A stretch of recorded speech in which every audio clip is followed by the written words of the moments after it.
Ever notice how modern trucks pack these high-tech turbocharged engines, and yet somehow you hear more about expensive fixes than horsepower bragging rights? It's like we traded a classic bump-and-grind V8 for something that hums at the shop more than it roars on the road. I've owned and wrenched on both setups, so hear me out. Turbos added power, sure, but they also brought complexity and headaches that, for many truck owners, have outweighed the benefits. Here's how turbo engines ruin trucks. Turbo tech, the promise versus the reality. Turbochargers offer undeniable perks: boost torque, better low-end grunt, and improved fuel economy. They do this by forcing more air into smaller engines. That sounds great, but once you start towing heavy loads or punching the throttle at highway speeds, it's a fuel gulping machine. According to multiple sources, including everyday drive reports, fuel savings often vanish once boost is involved and you're pushing the engine hard. With greater heat and pressure, turbos introduce new failure points, boost hoses, intercoolers, wastegates, bearings. And over time, those extra bits chip away at overall reliability. Real-world trouble: petrol turbo truck woes. One of the biggest shakeups in recent years came from Toyota, a brand long praised for bulletproof reliability. When they swapped the naturally aspirated 5.7-liter V8 for a twin-turbo V6 in the latest Tundra, a lot of enthusiasts braced for change. And as it turns out, their caution was justified.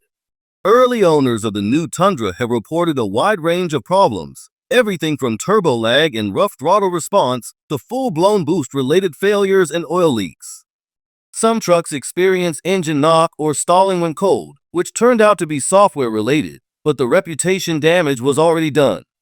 Throw in the known wastegate issues and faulty vacuum lines that plague some builds, and suddenly this modern upgrade starts to look like a step backwards for long-haul reliability. Chevy's new 2.7-liter Turbo 4 in the Colorado and Silverado also raised eyebrows. Sure, it produces solid torque on paper and tows decently, but it doesn't have a strong track record yet. There have already been cases of oil dilution, fuel injector failures, and odd behavior when towing uphill or during sustained highway driving. That said, not every turbo gas truck has flopped. Ford's 2.3-liter EcoBoost, used in the Ranger, is actually doing all right. It's been around for years, and owners report solid reliability, especially when maintenance is done right. The key difference? Ford tuned it conservatively and didn't push it to replace something like a towing rig. It's not overpromising, and that seems to help. User experience: what truck owners are dealing with. You don't have to scroll long through truck forums or YouTube comments to see how the turbo era is rubbing some drivers the wrong way. One of the biggest frustrations is the constant anxiety about maintenance. With naturally aspirated engines, drivers could skip an oil change or two and things would usually be fine. With turbos, not so much. Miss a couple intervals or use the wrong viscosity, and you could be looking at premature turbo wear. Or worse, total engine failure. Another thing owners often talk about is the lack of confidence when towing. On paper, these engines produce great torque, but once you've got a trailer hitched and start climbing a grade, the truck can feel stressed, downshifting too often, running hot, or acting jumpy in the power band. Some drivers say it doesn't feel like a real truck anymore. It feels like a crossover with a truck bed.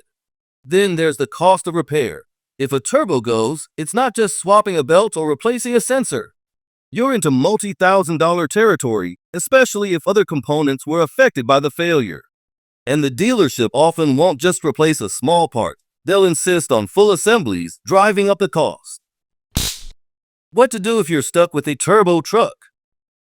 If you already own or seriously considering one, here's what you can do to avoid regret. Regular oil changes with high-grade synthetic oil is non-negotiable. Get into the habit of cool-down idling after long hauls or towing. Sudden shutoff after boosting is bad news for bearings. Watch for warning signs: hissing, boost leaks, strange turbo noises, and blue or black smoke from exhaust. That usually means oil is burning or boost is escaping. Stick with reputable mechanics or specialists. Dealer shops without experienced techs can charge premium prices for subpar fixes. Verdict: turbo engines in trucks delivered power and efficiency on paper, but in reality, they've made owning a truck more expensive, fragile, and pro-tune-oriented. Unless you're a wrenching, hyper-maintenance owner who changes oil religiously and monitors every sensor, you'll live with the consequences, especially once warranty lapses.